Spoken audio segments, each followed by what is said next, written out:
So, what if I told you that most of the words you use, like the vast majority, all fall into just one single category?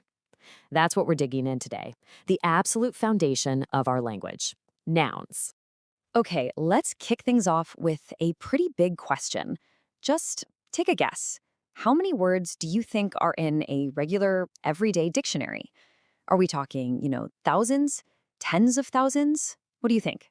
Well, get this. The answer is somewhere between 100,000 and 200,000 words. I mean, that is a massive amount of vocabulary, right? And to make any sense of all that, we obviously need some kind of system to organize it all. So, to figure out what the biggest category in that whole system is, how about we start with a little puzzle? Just take a look at the words up on the screen. The question is, what do the words in the middle all have in common? All right, here we go. Inside that circle, you'll see blueberry, chair, wheat flour, t-shirt, and fear. Now, the words on the outside are things like stumble, happy, and eat. So, what is the connection? What ties all those words in the center together? Go ahead and pause for a second if you want to think it over. Okay, you got a theory? Let's see if you cracked the code. The answer? It's actually surprisingly simple, and it points directly to the most common type of word we use every single day. So, those words in the circle? They are all words for, well, stuff. Seriously, that's it. They're just names for all the things, the concepts, the materials all around us. Think of them like little labels we stick on absolutely everything in the world. And of course, this kind of labeling word has an official name you probably remember from school, right? A noun. So, at its core, a noun is just that, a word that acts like a label for stuff. And this really shows you just how important they are. I mean, look at that chart.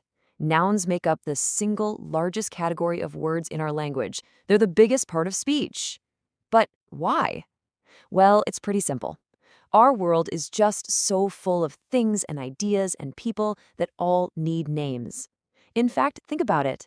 Some of the very first words we learn as babies, like mama or teddy, yep, they're nouns. Okay. So words like blueberry and t-shirt, those are easy, right? They're things you can physically touch. But what about the trickier ones? Let's talk about the nouns that you can't touch. This is where we get a really important distinction between two types: concrete and abstract nouns. So concrete nouns, that's the obvious stuff, physical things like a chair. But abstract nouns, those are for concepts, things like a birthday or friendship. Or, yeah, our word from the puzzle, fear. You can't physically hold them, but our language still treats them like they're stuff.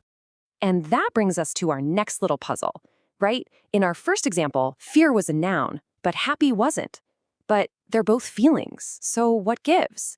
How are we supposed to tell the difference for sure? Well, luckily for us, there's a simple, pretty much foolproof trick you can use anytime you're not sure if a word is a noun. Let's just call it the ultimate noun test. Here's how it works. It's super simple. Step 1, pick your word. Step 2, try putting a, the, or a lot of right in front of it. And step 3, just ask yourself, does that little phrase actually make sense? Okay, let's try it with fear. Can you say a fear? Yeah, absolutely. He has a fear of heights. It makes perfect sense, so check mark. It passes the test. Fear is a noun. But now let's try another word, afraid, which, describes the feeling of fear. Can you say an afraid? Or the afraid? No way, right? It just sounds completely wrong. So, big red X. It fails the test. And that's how we know afraid is not a noun. See? Simple and super effective. So let's bring this all together. We figured out that nouns are basically just labels for everything, whether it's something concrete you can touch or something abstract you can't. And now we even have a super simple test to spot them in the wild. The real key takeaway here is just the sheer scope of what nouns do. They are the words we use to name absolutely everything you can think of: people, animals, feelings like fear, substances like wheat flour, even events like a birthday. They literally label our entire world. And that brings us to a final thought, which I think is pretty cool. Nouns aren't just the words for stuff. In a very real sense, they are the very stuff of language itself.